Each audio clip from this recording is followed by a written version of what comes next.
And welcome back to the LEC semi-finals. G2 Esports are 1-0 up against Mad Lions. I'm Quickshot, joined by Ender once again. As we head into draft, we're already there. Gragas, Aphelios gone. Do you think we see any pivots on the Mad Lions side? I think we very well could, right? You know, I think ban-wise, probably going to stay the same. Like, if Syndra gets banned away third here for G2, like, you almost have to follow through with the Kalista unless you feel like Orome has something prepared to be able to beat it in the top lane. But I feel like that, I press X to doubt on that one. I think Kalista in the top lane is really, really hard to deal with. So I think ban-wise, it stays very similar. But I do like what I think I heard Frost talking about on the analyst desk. Like, instead of locking into Leona as your second pick, maybe grab yourself the Lee Sin, save your mid lane pick for a little bit later on. That would be my best bet here for the Mad Lions. Well, you got that one correct, but surely that hands over to Ezreal now. That has to be the combo that G2 would want to run. Well, I thought they were going to pick the Ezreal and the Lee Sin, but if they want to give over the Ezreal, I suppose that's fair game for them. Then I'm wondering, what do they actually pair next to it? Like, the Misfortune is an option for them that got banned out by them in the second phase here. It's the Kaiser. Oh, okay, wait, this is actually really cool. So the Kaiser has certainly fallen off in priority to, you know, the glory days in 2019 with this champion. But next to the Nautilus, she can hyper stack her passive early on in the lane phase and put down some damage. This is also a duo that I feel like you want to put a strong roaming mid laner next to try and find plays and collapse down and dive the spot lane. So LeBlanc is an option. It's Humanoid in the mid lane. Kiana is another option, something he's played a lot. I want to see what these phase 2 bans are going to be from G2 and Mad Lions. But one thing I noticed in comparison to game 1, the rapidity or the speed of the players locking in their champions is significantly quicker. So it feels to me as though G2 have a little bit of a plan, like that Trundle Ezreal rotation, Kaiser as an answer. I like trying to play a little bit of a metagame and reading into that, because when you sit and you do draft prep, you look at the other team, you look at what your draft is, and you go, what would they want to play? What would I expect to see them play? And we can see there's the LeBlanc already banned away, as well as the Azir. Yeah, and when you've played 6 games in the last 2 weeks against the same team, which these teams have, you tend to pick up on some patterns. So both teams know exactly what the other team is looking to go for here. It seems like each team has an idea, and I like what we are seeing, the shift from Mad Lions now. I would expect to see Orome on a Maokai in this game. I don't want to see him go back to the Gangplank. I think he needs to be on a top laner that can TP down to fight. So the Aatrox was another one that did get banned away. Renekton is technically still up and is a flex pick for the Mad Lions, but if they want to go super back to basics, they can lock in a Maokai for Orome, accept a really tough matchup in the top lane, and then look to play strictly through bot and mid. Well, is your Maokai. There was a Malphite hover, and I'm like, I don't think this is a Malphite game. But I like the let's say the taunt or the idea, of course, because of how Bwipo played against it. So what is the answers now? If you got a Maokai top, does Wunder just go tank for tank, or does he go real bold and play something that can cut it down? I mean, I would love to see something now for G2 that can play side lanes. Like, a Fiora would be really crazy and out there if Wunder really wanted to go for the isolated 1v1. It looks like it's going to be a Cassiopeia in the mid lane too, which gives it pairs super nicely. Wait a second. Do it. They won't. There's no way. But Vayne top with Ezreal bot and then Yuumi that could literally buff up any of those players going in. I played with the idea for a second, but it's going to be moving away. And I think is likely going to end up being a tank in this top lane. That would be the safe answer. And then Humanoid now has to lock in his pick. So there is still some roaming available. Kiana would be the most obvious bet. It is a champion that he has played 3 times this split. It has been banned against Mad Lions repeatedly because of Humanoid's strength on that champion. And we'll see whether or not that's going to be the final lock-in. So, Trevor, we got the Cho'Gath up in the top lane too. This is a champion. I'm not excited. No, I think Cho'Gath is really so Cho'Gath by himself, not the craziest pick. Cho'Gath with a Yuumi, all of a sudden this guy can run down targets. So Yuumi pairs very nicely with all of these champions, whether she wants to enable the front lines to close the gap. Now Cho'Gath is seeing a Kiana on the other side too. There's 4 melee champions and a relatively low range marksman in the Kaiser as well. Cho'Gath with his silence, with the Chomp is going to have really high value in a game like this, and I feel like it's actually pretty hard for a Kiana to play into a Cho'Gath, because if he has his cooldowns up and she dashes in, all of a sudden you're silenced and you can't go anywhere. Okay, that'll actually be a lot more fun. You've sold me. I was not excited about tank v tank. Let's talk a little bit about the Mad Lions composition as a 5-man. Obviously, we want to see the roaming from Qiyana. That's going to be an option.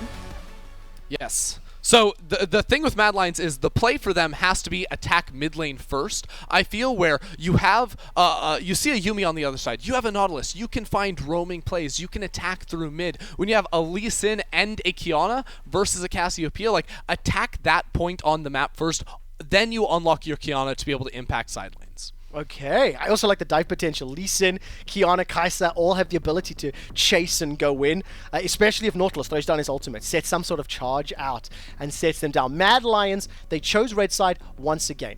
They lost game 1 after not being able to really execute on what the plays they wanted to pull off were, and let's find out if Mad Lions can even the series.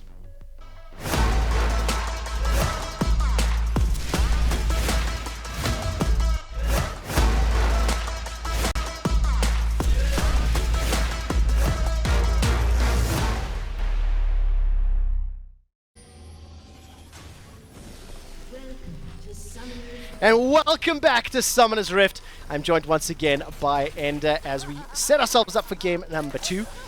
And the first thing that I really want to draw some attention to is the changes from game 1 to 2. We've seen slightly different draft.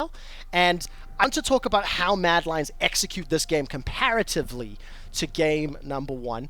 And one of the things that's going to start by is these early game plays have to work out a little bit better. You know, Orome walking up to the top lane and just conceding death. Carzzy and Kaiser getting shut down in the bot lane. But I think the risk of that is going to be lower because Jankos and a Trundle, not quite the same ganking monster that a Lee Sin can be.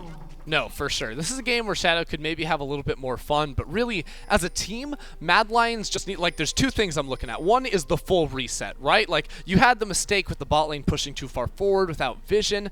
That you need to write off. The Orome thing, yes, get rid of those, but also decisiveness, because if you are not 100% committed to a play against G2, you are going to get punished, and that we saw a couple times in the early game, and that's what spun the game out of control, you know? The last time these two teams faced off in the full best of 5 that went the full distance, it was a series of pixels, right? Like every single game was so close, every single fight was so close, where it's just one extra player surviving, or it's multiple members on flashing HP. Even Caps pressing W on the Ziggs, if he doesn't do that when he's on the Nexus, maybe that's a game win right there for G2. So Mad Lions need the full reset and need to commit 100%, get that confidence back to be able to get into these fights where it can look even between the two teams. Definitely the case. And that first trade there, Kaiser gets the dredge line.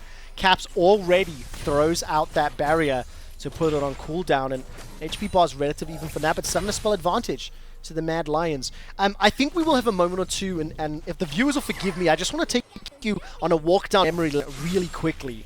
I want to talk about Humanoid, because this is a guy that made it to Worlds last year with a bunch of veteran names. Xerxes, Hobby, you know, Vizichachin, these guys have been around the block. Splice surprised a lot of people. They almost topped their group in the group stage. And then we move on to, you know, the 2020 season, and he gets surrounded by a bunch of rookies. Players that we didn't really know what to expect. There was more hype around Rogue. We were more surprised by Misfits. And here he is, battling for 3rd place, potentially a spot in finals, as the only consistent member. Now, we've got just enough time to get that story out as the Mad Lions are making their first play. The rookies, the young guys, jumping up onto Wunder, and this will be first blood. And it actually fits our story beautifully. Beautifully. Yes, Shadow sir, gets it does. an advantage. Yeah, Shadow plays that one perfectly right there too, landing the excellent Q. But, I mean, to go back to what you're saying, right? Like, when you hear that Xerxes is going to Origin, when you hear Vizichachin's retiring, when you hear that Kabi is joining TSM, that sounds like the death of an organization. That sounds like the death of a team. But Mad Lions were able to find the 4, like, sort of perfect rookies. And while in the offseason, I think Carzzy and Kaiser gained a lot of attention, a lot of teams were considering picking them up. We just saw there Shadow with the early plays being one of the big standout players right next to Humanoid. Now he looks for another play. Yeah, absolutely the case. Oh, I lost my man. No, nicely done. And of course, that's a reply. Humanoid is on the board. And this will actually set us up for the follow-up point, because now Humanoid on the Kiana is probably my favorite champion. When I think of Humanoid, this is like his signature pick to me.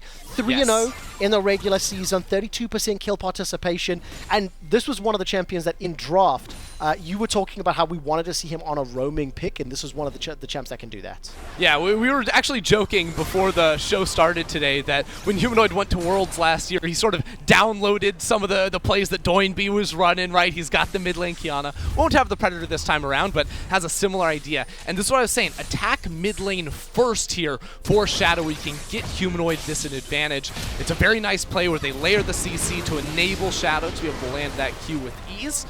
And even though he is traded off in the end, it does mean that PERKZ loses out on a lot of experience just being around those minions there. So Humanoid should be able to impact, and now that there's no flash on PERKZ, we could see even Kaiser reset and path back towards mid lane to try and punish that. And of course, a lot of this all set up by Shadow. Shadow, one of the hugely influential members of what helped Mad Lions win in game the first time these two teams met. His gank up in the top lane allowed Orome to pick up that assist, and this Wunder versus Orome matchup, we saw another little bit of pressure there back and forth, but it is one of the players, one of the champions that I want to see how it works out. If this game goes an even footing into the mid game, you've already talked about how strong Cho'Gath can be.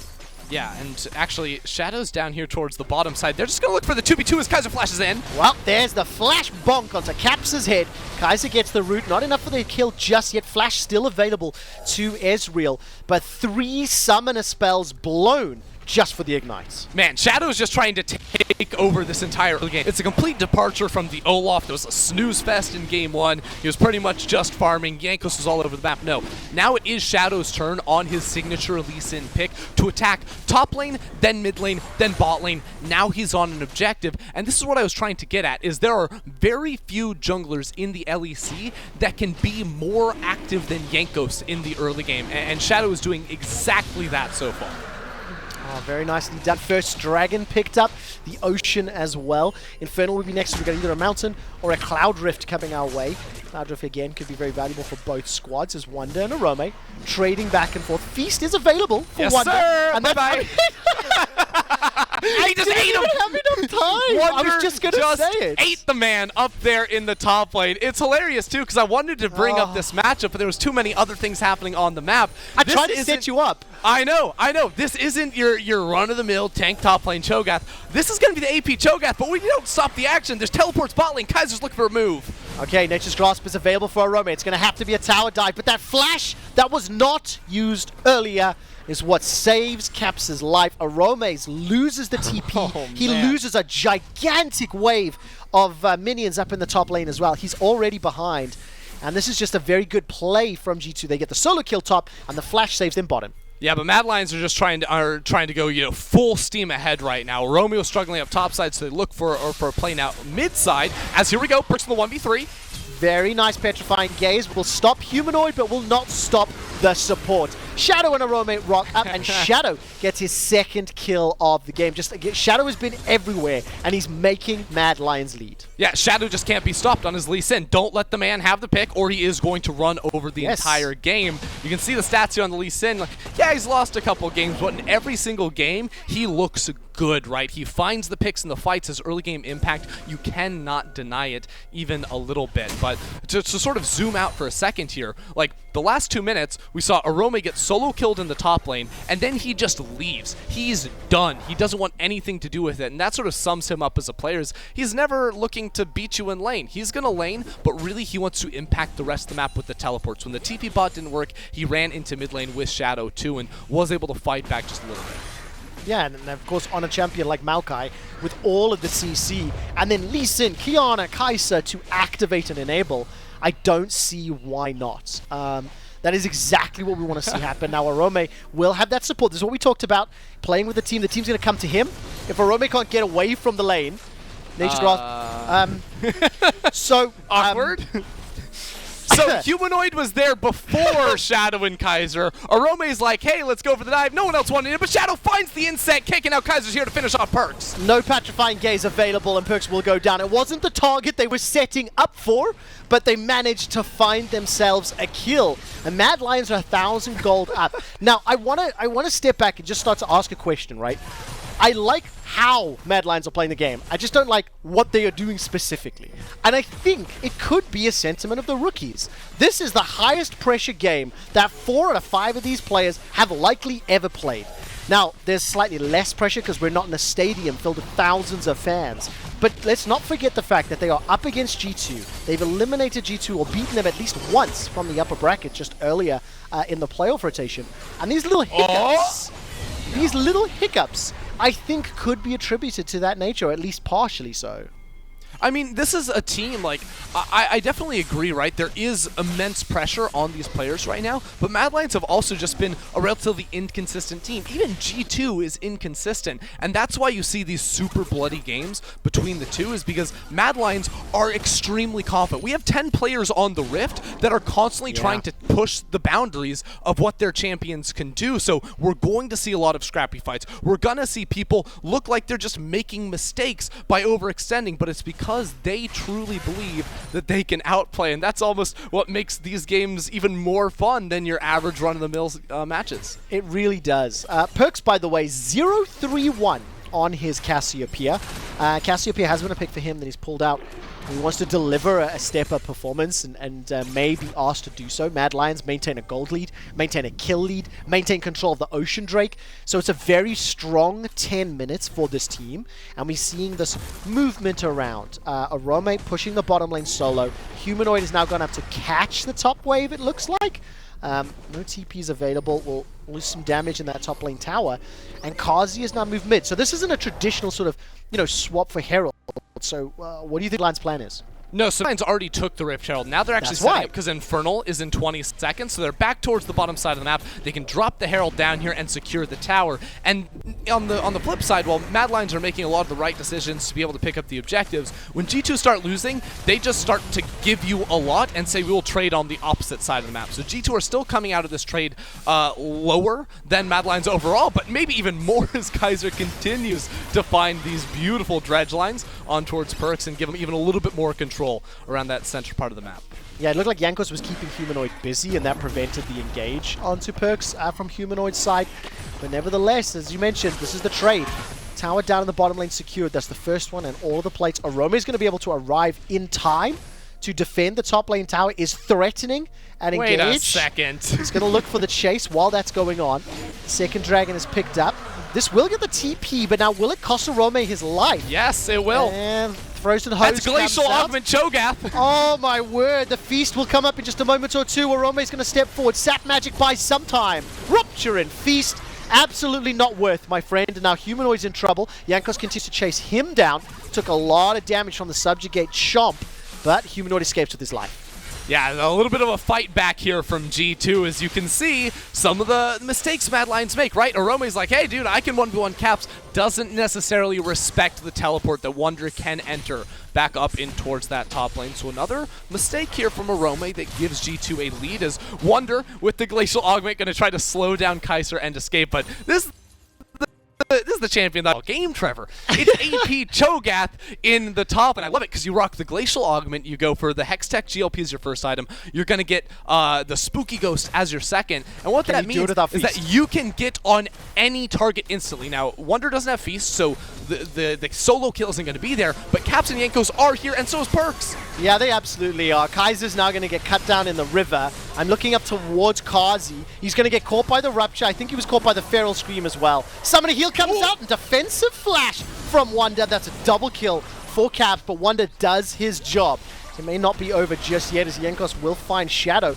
And just as Mad Lions had accrued themselves a lead, a series of mistakes allows G2 to come back into it. The Pillar of Ice comes down, and Shadow will ward hop to safety. Yeah, Mad Lions have started cracking. You know, all those early plays were working out super well, so they had the confidence. They're stepping forward, but they're not keeping track of where G2 can be on the map. There's so many control wards around that top river inside the jungle that Mad Lions don't necessarily know that G2 are approaching. Still, they step forward, and as the map starts to spread out, Mad Lions trying to play all three lanes, that is when they are going to start making these mistakes, and they have to rally up. They have to stop doing this, because right now you have Carzzy and Kaiser pushed up in the lane. You know, Kaiser down in the river. Where's Lee Sin? Where's Maokai? Where's the rest of your teammates? They are not there, and no one on the G2 team is showing on the mini-map either before that play starts. So that's just another mistake by the Mad Lions bot lane, where they do not respect the ability for G2 to be there and to punish them. All right, Humanoid, my eyes are going to keep coming back to you. For the time being, I feel like the rest of the squad has done a lot, as Humanoid will get some damage. Whoa. Goes in with a supreme display of talent. Not enough to kill Caps, but will there be enough from the rest of the squad? Kaiser's locked down from the Yumi ultimate, and Jankos will throw the Pillar of Ice. Flash is still available for the Nautilus, and he gets out of the grounding. Mad Lions escape after blowing a few summoner spells. G2 Esports will pick up their first tower of the game. Fiendish Codex has been picked up to complement the Frozen Hose. And for the time being, I just think Mad Lions individually, they've been caught out too many times over the last 2 games, and they have to stop that from happening. You cannot give G2 those quote-unquote free kills because they are using it so well. It's weird too, right? Because Mad Lions, they're trying to get picks themselves, yet they are too far forward, and their team isn't all there ready to back them up, right? Like, Humanoid was trying to find the pick onto Caps, but wherever Caps is, he's going to have Mikyx there as well. So that's not a 1v1. He's not able to get all the burst damage down. There's a Mikyx on Mikyx now too, so killing Caps is not going to be really within the realms of possibility for Mad Lions anytime soon, especially now that Humanoid doesn't have the flash. So actually accessing the G2 backline is going to be so much harder, and when we get into these 5v5s, probably in a minute when the 3rd Drake of the game does spawn, this Cho'Gath pick is going to be an absolute terror. The zone control he provides, both with his Rupture, the Q, as well as, you know, the Snow Hose, as you so lovingly called it there, with that Cho'Gath build. Like, it's hard to team fight 4 melees into that champion, let alone into a Cassiopeia with your Miasma, a Yumi that can kite back so well. It's not going to be easy for Mad Lions. I always call it the Frozen Hose because I can't remember the actual name. I think it's like GLP 600 or something like that. But nevertheless, let's jump into the fight. True Shot Barrage comes out. Not going to be able to find the kill just yet. Already, PERKZ is down. It's 4th of the game. Mad Lions are winning the team fight. They have been able to dominate this one. That's 1, 2, 3 kills eventually. And it is Shadow that is picking up a lot. 4, 1, and 3. Humanoid's Duskblade of Drakthar was completed previously, and that is exactly what Mad Lions wanted. They have been in control of the game on a statistical standpoint for most of it, but the kills that they have conceded have allowed it to feel like G2 were playing well. Look, Shadow just deserves a raise after this game's performance. The early game plays, here's like, hey, team fighting isn't actually that hard if you just land a sick kick onto Caps, or it was, I believe, yeah, it's Caps here. No, it's PERKZ. He gets the ward up behind him. PERKZ didn't quite see that as a possibility. He gets punished super, super hard, so it didn't even matter that Humanoid didn't get a ton of damage down in that team fight because they singled out PERKZ right off the bat, and then Caps has to step far back because this Ezreal doesn't have the items to deal out the insane damage. It's not the Vayne that we saw in the last game. Mad Lions, with this mid-game spiking comp, are going to be able to punish when they get the jump on G2. 2 Dragon advantage, nearly 2,000 gold lead. And Shadow on Lee Sin is a monster. The 2nd, or correction, 3rd tower here will be taken out, as Shelly will get herself a little boop on the outer tower, looking at the mid lane. There's only 2 members, or 2.5 members, as Mikyx is flying with Caps to defend. Rift Herald will get a secondary charge, but not be able to secure the next tower. So, getting close to that 3rd dragon. Soul Point is a little bit away because, of course, G2 were able to pick up a dragon during the course of the early stages.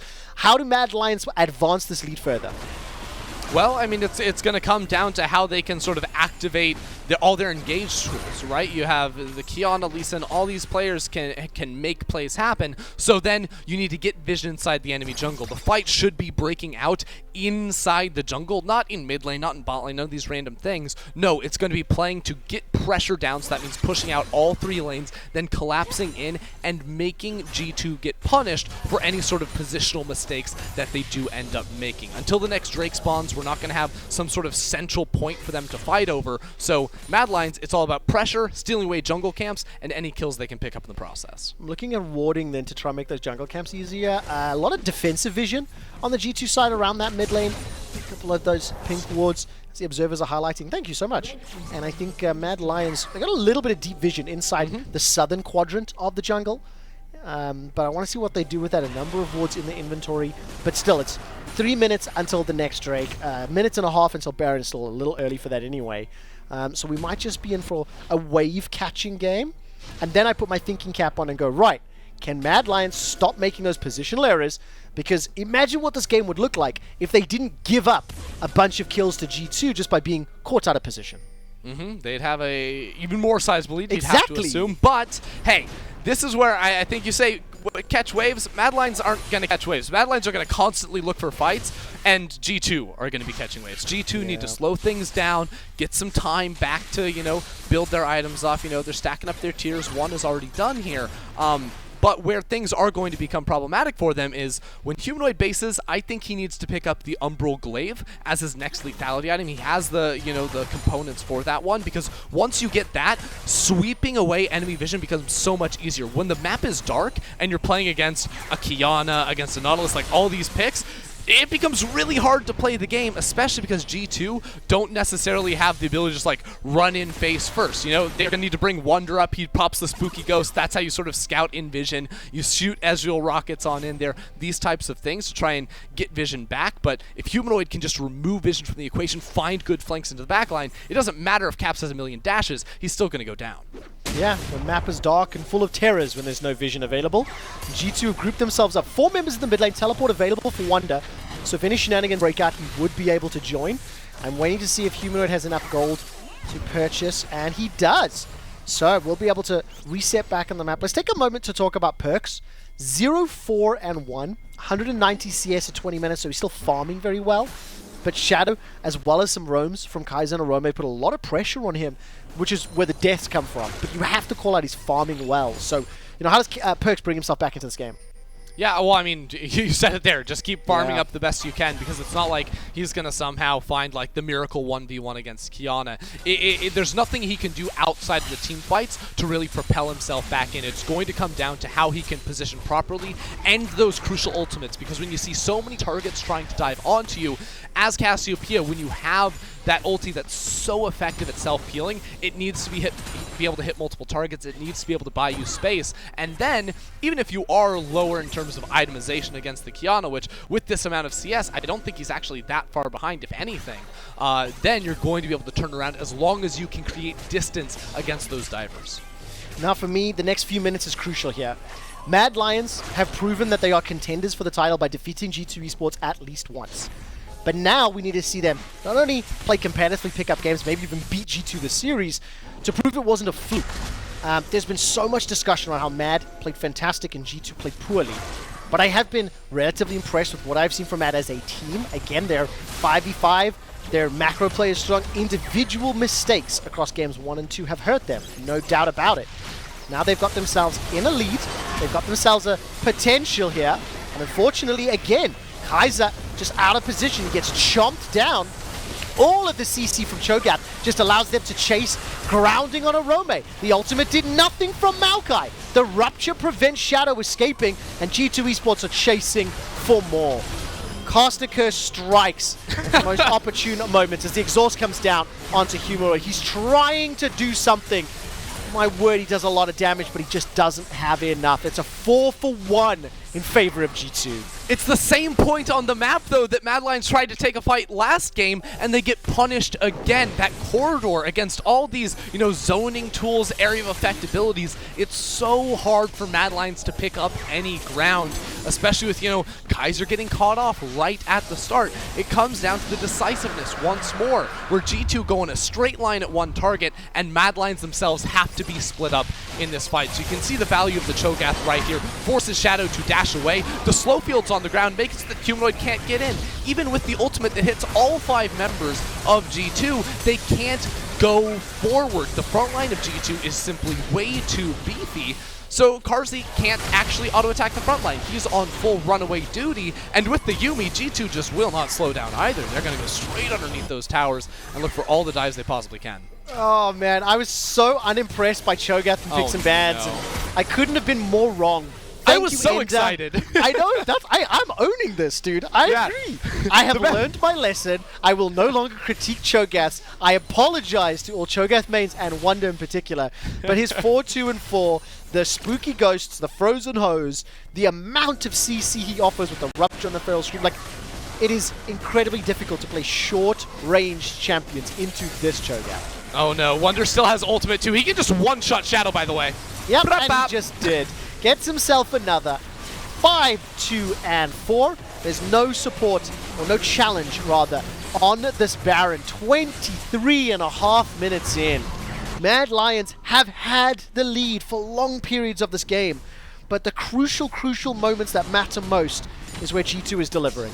Yeah, G2 are just the expert team fighters, right? You know, there's so many things that G2 do well. You talk about their early game, how they can execute in the mid game too. But one thing is that even in close games, they seem like they can always spin it right back around on you. They have a beautiful draft to be able to set themselves up for the 5 versus 5. And when they see a move, when they see a fight emerging, they instantly act on that one. So that's what happened around the last Mountain Drake, and they're only going to continue to get stronger and stronger because now you've got 2 Mountain Drakes, which is fantastic for their comp. It's going to be super buffing up this Trundle when he presses R. But also, when you see Humanoid building lethality items, even the minimal amounts of armor that Caps and PERKZ are going to be getting since they're not actually stacking that, well, that's going to make lethality near useless on this Qiyana, especially now that PERKZ has himself a Seeker's Arm Guard too. This Humanoid on this Qiyana pick is not going to be able to cut through that and the Yumi healing on the back line.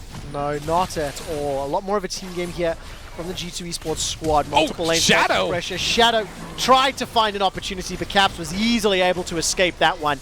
Chasing the loss, maybe it hoped to get the kick onto Caps, sending him to the Mad Lions squad. Now in a 5 versus 4. Actually, with Baron empowered, this is going to melt. There's simply no way that the Mad Lions can stop this push. Look, they're piecing out. They're running away. Humanoid has decided to play PvE. He's pushing the mid lane. He cannot get back here in time. G2, are they going to push for the win? G2 are absolutely going for the win here. Humanoid did this in the last game too. He just gave up as his team was losing the Nexus. Now he's frantically trying to recall and get back into the base, but G2 will not be they still have the minions here. Wunder gonna have his ult soon. He's just gonna kill Carzzy on the fountain here. Unbelievable! Rupture on the steps into the Feral Scream. That's another Rupture again. Plus the poison, and G2 Esports style to finish against Mad Lions. They will delay the final push until the Nexus finally goes down. G2 Esports are 1 win away from facing Fnatic in finals. I have to be honest, I'm left disappointed in the ending of that game. At 20 minutes, I was bought in. I'm like, Mad Lions, I'm on the hype train. I see you guys have built up a lead. And literally, as I say that story, they lose 4 members in the mid lane. And then that leads to losing Baron. Like, it's so small, the mistakes, but so big, the punishes. No, it absolutely is, and I think that Mad Lions, they've had windows, like every early game seems like it's going all right, even though they are making mistakes, but it comes down to the nature of their comps as well. I feel like maybe the windows in which they actually can win are shorter than what G2 brought in there with the scaling of the Cassiopeia, the Ezreal, the Cho'Gath, an incredible scaling pick as well. So as soon as you make those mistakes and give more time over, G2 is going to run through you, and now G2 is looking to make a statement with the 3-0 against Mad. Yeah, they really do. Coming up next, Law is joined by Origin's Destiny, and G2 have got their eyes set on that fight with Fnatic. We'll be right back.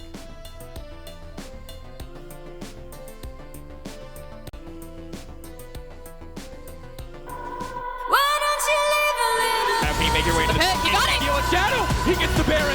Is it going to be enough? So now the rest of the team has to retreat. There's 2 members knocked in by Fnatic. Fnatic don't even care. It was a bait to get the fight kicked off. They don't mind. I've always tried to become the player that has the most titles, so that when I'm done playing, everyone will always compare their own records against mine.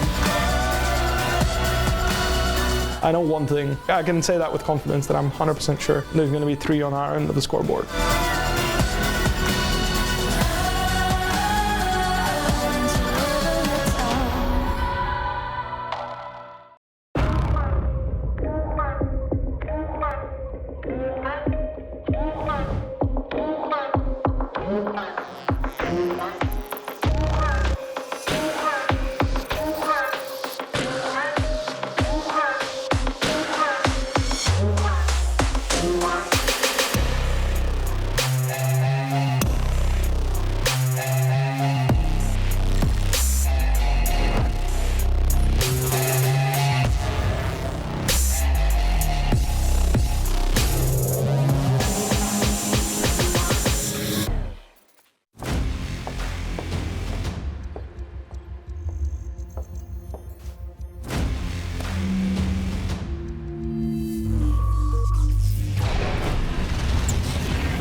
Next up. Hello, everybody. Let the game begin.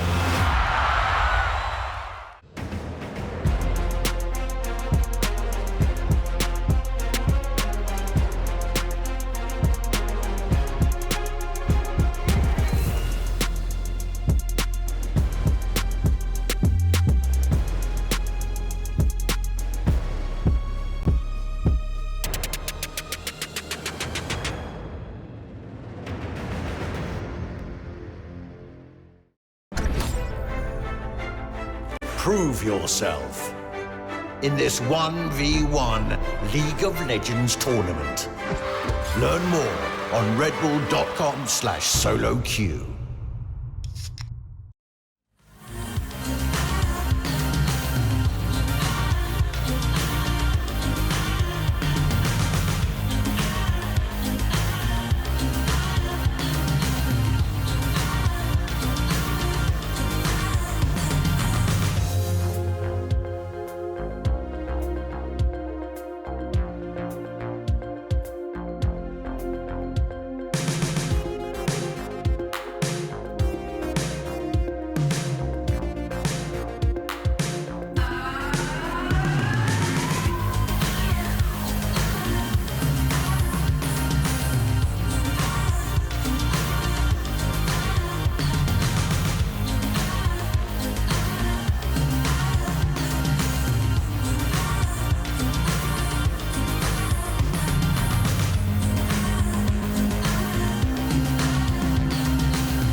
Welcome back to our expert panel, everyone, where we are deep into our semi-final G2 Esports versus the Mad Lions. And unfortunately for Mad, the upset has not been on the cards so far. G2 is up on match point 2-0. So let's take a look at kind of all the material we have in these last two games and then also try and look forward. Now, one thing we focused on a lot in Ready Check was Shadow, was the jungle matchup. And in this game, he definitely tried his darnest to carry his Mad Lions. I mean, with the draft that Mad had, they were on a timer, Shocks, and it was a lot of pressure on Shadow to make things happen in the early game, and I think that what we saw was him doing just that. He started his path by going up towards the top side, he got an early gank there. He then pathed towards mid lane, found a gank there, and the dude was just all over the map consistently. But it was important that they found this early game lead, otherwise the game was only going to get harder for them the later it went on. Shadow is like the only Lee Sin player that I've seen in quite a while that makes the champion look like he never falls off. Like, Shadow is the perfect team fight Lee Sin, he's the perfect early game Lee Sin. There's never a moment, because of how well he's able to execute, find kind of these sidekicks, that mid lane fight in particular, when he found PERKZ out of position, and even in the final stand that Mad had, when he tried to go for Caps, but Caps and Ezreal was able to weasel away from him. So, huge credit to Shadow. I think he did exactly what needed to be done, but he was against a mountain in the draft, and I think that's exactly where Mad Lions need to look next, because this draft got so hard outscaled, it was only going to be a waiting game.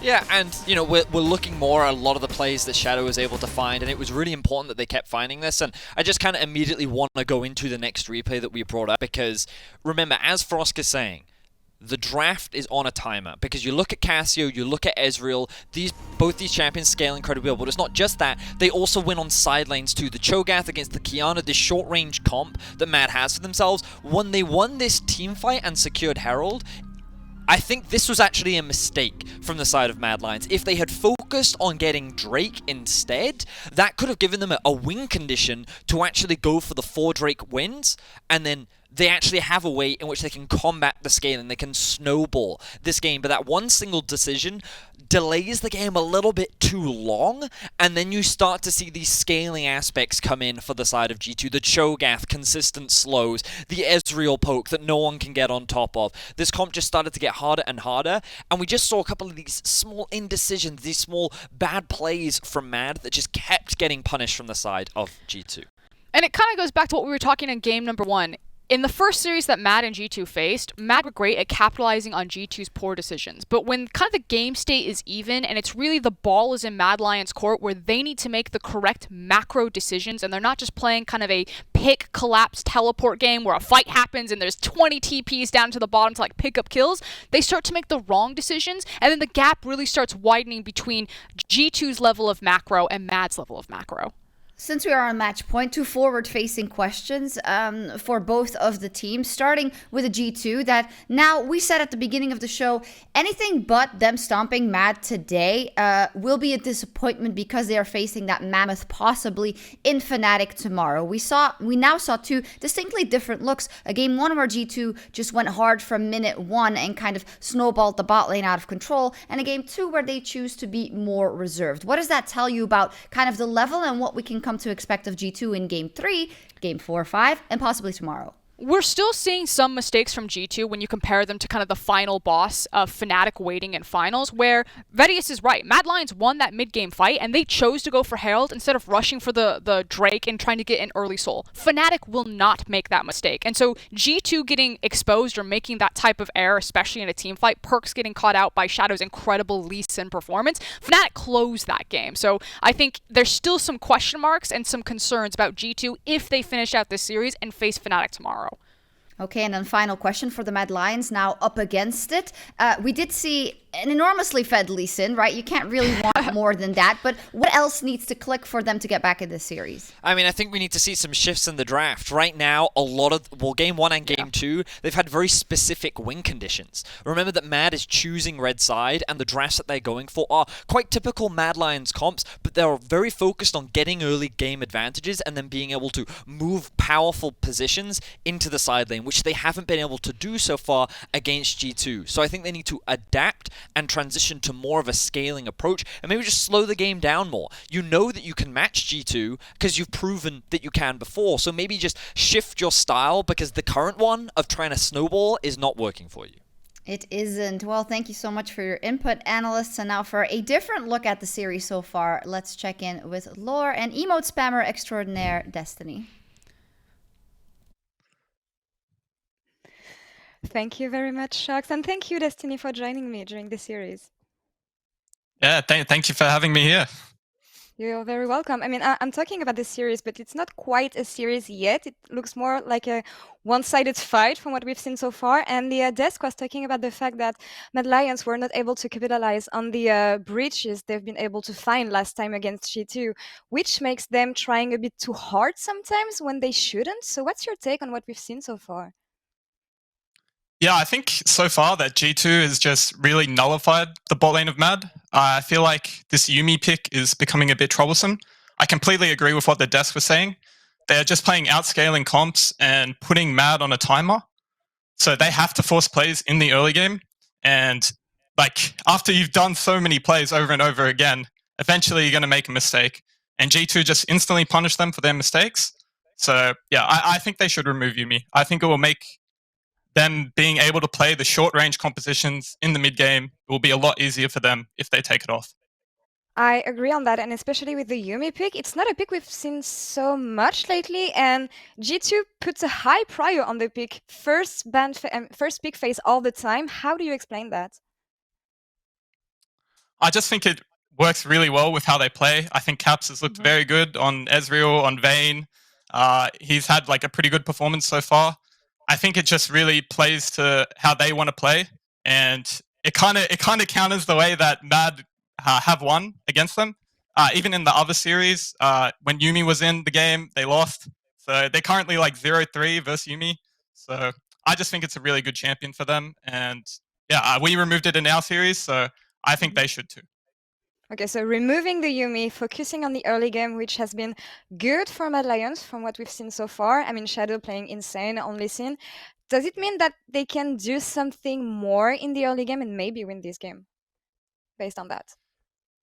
Yeah, definitely. Like Shadow had like a really good performance. He ganked top lane. He got Orome TP advantage. They used it bot lane. It didn't work out. They pretty much shut down PERKZ this game, but it didn't really matter. Like he was like 0-4, getting caught out a couple times, but it just didn't matter. Like they made so many mistakes, but their champions just have like an escape out of like jail free card, you know? So yeah, I just think the compositions that they're playing are very hard to execute. Like playing Nautilus against Shogath Trundle doesn't look fun. Like I'm a Nautilus abuser, so like I feel for Kaiser here. Yeah, I just feel like these compositions are. Yeah, I think it's really hard for Mad to win the game. I agree, and it's time for mental reset here. I mean, it's match point for G2. You mentioned the draft, removing the Yuumi. Mad will be playing on blue side for this potential last game. So what can we expect from the draft, especially since they have the first pick? Just go back to your comfort. Try not fall into the trap of trying to stop what they're doing. I think Mad are a very good team if they excel in the early game. They play the vision game in the mid game. I think if Shadow gets his Lee Sin again, I can definitely see them winning and coming back in the series. Get back to their game, which was successful so far for them. Thank you very much, Destiny, for your insights, and looking forward to seeing you again in summer on the Rift. Thank you. See you then. And see you then. We're going to take a short break, and coming back, it's going to be the potential last game of this series against Mad Lions versus G2. Stay tuned.